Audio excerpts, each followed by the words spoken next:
Money talks and numbers, well, they spoke very loudly this week. The Commerce Department reporting that in the last quarter of 2023, the U.S. economy exceeded expectations, growing at a 3.3% pace and avoiding a recession experts once thought was inevitable. So are President Biden and congressional Democrats ready to run on what was once a major vulnerability for them? House Democratic leader Hakeem Jeffries is back with us. I will say my colleague Simone always reminds me it was like two economists who said that was going to happen. The question, I imagine, as you lead into November is, can congressional Democrats win if voters don't believe they have an economy that's working for them? Well, it is important for us to be able to continue to articulate a forward-looking message of working hard to bring about an economy that lifts up everyday Americans, lifts up the middle class, lifts up all those who aspire to be part of the middle class, and ensures that everybody in every single zip code has a fair shot at the American dream. We believe that when you work hard in America, play by the rules, you should be able to provide a comfortable living for yourself, for your family, educate your children, purchase a home, one day retire with grace and dignity. And we, I think, are deeply committed to making sure that in the next 4 years, we help bring that about. President Biden now has this track record of success where significant progress has been made.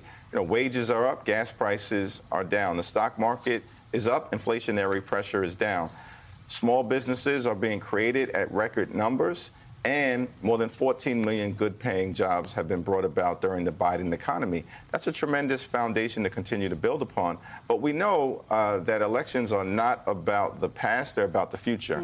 So it will be important to continue to say, over the next few years, here's our vision for continuing the decisive economic progress that has been made so that it is genuinely felt by every single American. I also think maybe the conversation needs to be accessible. And what you just said sounds very accessible to me. You were at a breakfast on Friday for the Association for a Better New York. You talked about freedom and that you believe that the freedom angle on abortion is also going to be something beneficial to Democrats from the top of the ticket all the way down to state legislative races this November.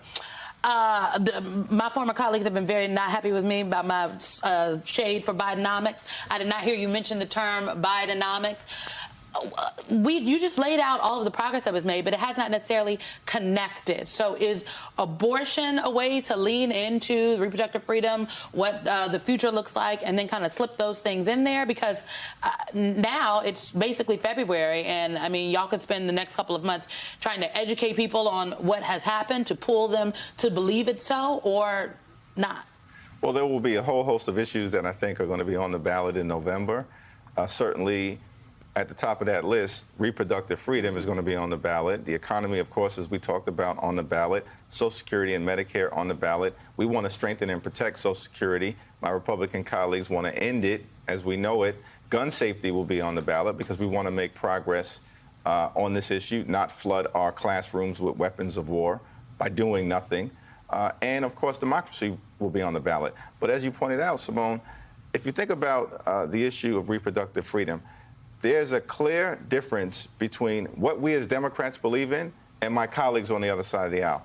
We believe in a woman's freedom to make her own reproductive health care decisions, period, full stop. It's a decision that should be between a woman, a doctor, her family, her faith, but certainly not right-wing extreme politicians trying to intercede. Our Republican colleagues are of the view that they want a nationwide abortion ban. They want to criminalize abortion care. They basically want to bring about a regime of government-mandated pregnancies. And so on an issue where there's such a clear distinction, we are going to defend freedom. The other side is clearly opposed to it. And I think that's going to be a decisive issue. But the driver, though, is the pocketbook for people. Abortion clearly is going to be important for a lot of folks. But what the polls also show is that the economy is still a driver. 3.3% growth announced this past week. That's good. It's a good narrative for the administration. The administration also, as Axios reported, announced a $5 billion in new infrastructure projects across the country. That's good. talk a little bit about how that narrative is you make that narrative, to Simone's point, closer to home. I mean, it is the kitchen table. Infrastructure is a kitchen table conversation. Why? Because I just had to replace the undercarriage of my car because of that pothole that was there. But now I won't have to because the roads have been fixed. So make that connection for our viewers out there who are sitting there thinking, I hear all of that, but at the end of the day, you know, I still got to pay bills. I still got to make ends meet. And, you know, yeah, this may be good because my daddy got a job on a construction project. You know, I think our track record of accomplishment is incredibly important in that it should validate that we mean what we say what we mean. So when we talk about the American Rescue Plan, right, saving the economy from a deep recession, from a once-in-a-century pandemic, putting shots in arms, money in pockets, kids back in school, allowing the American economy to emerge as the strongest in the world, or the Infrastructure Investment and Jobs Act, millions of good-paying jobs in every single community. Urban America, rural America, suburban America, the heartland of America, small-town America. Of course, the CHIPS and Science Act, bringing domestic manufacturing jobs back home to the country, not our jobs moving in any other direction, and doing things to lower costs like energy costs, healthcare costs, and certainly the high price of life-saving prescription drugs. We should cite that track record of accomplishment not to say to the American people, reward us, but to say, trust us. We say what we mean, and we mean what we say. And we're going to continue to put people over politics and decisively work to build a healthy economy. Now, we have to then connect that with a forward-looking vision, because elections, as we talked about, are about the future, not the past. And the things that we want to do, strengthening the child tax credit, which helps middle-class families, working families, and low-income families. Leaning into the creation and preservation of affordable housing, because housing is a big issue all across America.